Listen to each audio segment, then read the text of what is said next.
warahmatullahi wabarakatuh.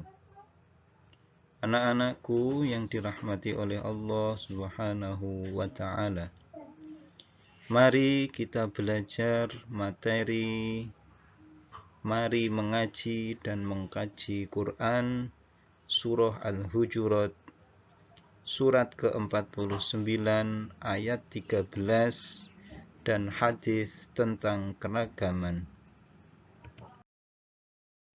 Anak-anakku yang dirahmati oleh Allah, untuk tujuan pembelajaran yaitu peserta didik dapat membaca Quran Surah Al-Hujurat surat ke-49 ayat 13.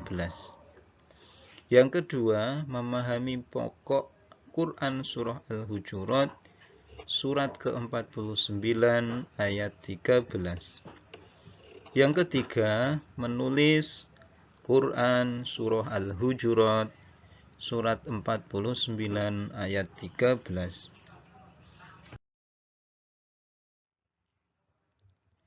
Surah Al-Hujurat, mari kita bersama-sama membaca Quran Surah Al-Hujurat surat ke-49 ayat 13.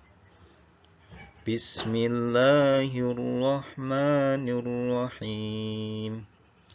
Ya ayyuhan nasu inna khalaqnakum min dzakarin wa untha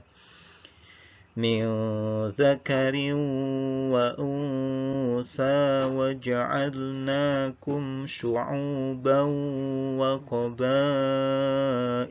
لتعارفوا إن أكرمكم عند الله أتقاكم إن الله عليم خبير. Shadaqallahul azim. Anak-anakku yang dirahmati oleh Allah Subhanahu wa ta'ala, Surah Al-Hujurat artinya, hai manusia, sesungguhnya kami telah menciptakan kalian dari seorang laki-laki dan seorang perempuan, dan menjadikan kalian berbangsa-bangsa dan bersuku-suku, supaya kalian saling kenal mengenal. Sesungguhnya yang paling mulia di antara kalian di sisi Allah adalah orang yang paling bertakwa di antara kalian. Sesungguhnya Allah Maha mengetahui lagi Maha waspada. Makna dari surah Al-Hujurat, yang pertama, penciptaan dari sumber yang sama.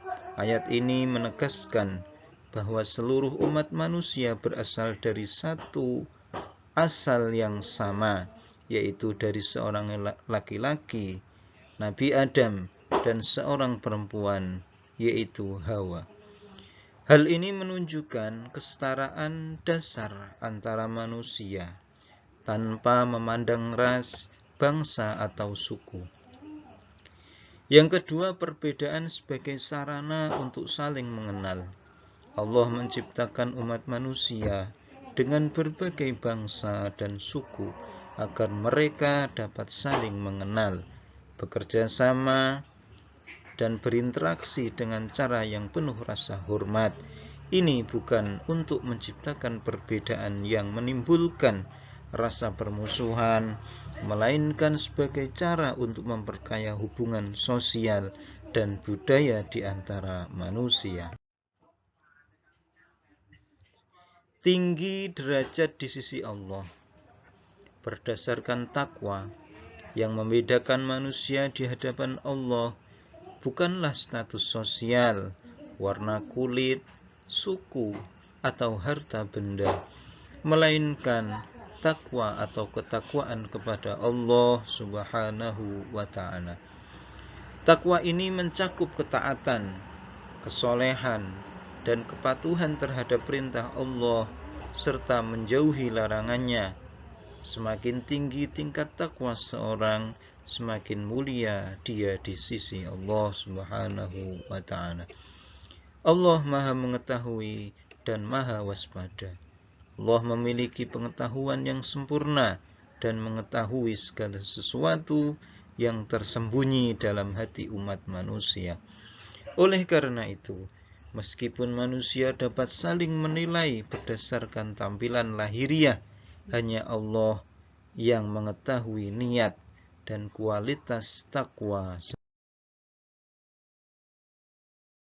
yang dirahmati oleh Allah Subhanahu wa taala. Pelajaran yang dapat diambil dari surah Al-Hujurat tadi, manusia setara di hadapan Allah. Tidak ada yang lebih mulia karena suku, ras, atau status sosial.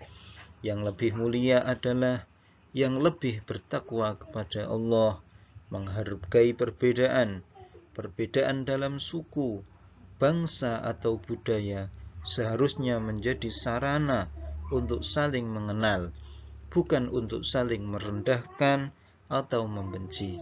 Menjaga takwa menjadi ukuran utama dalam menilai kemuliaan seseorang di hadapan Allah, bukan penampilan atau kekayaan. Anak-anakku yang dirahmati oleh Allah Subhanahu wa taala, terima kasih atas partisipasinya. Semoga ilmu yang kita dapatkan bermanfaat. Assalamualaikum warahmatullahi wabarakatuh.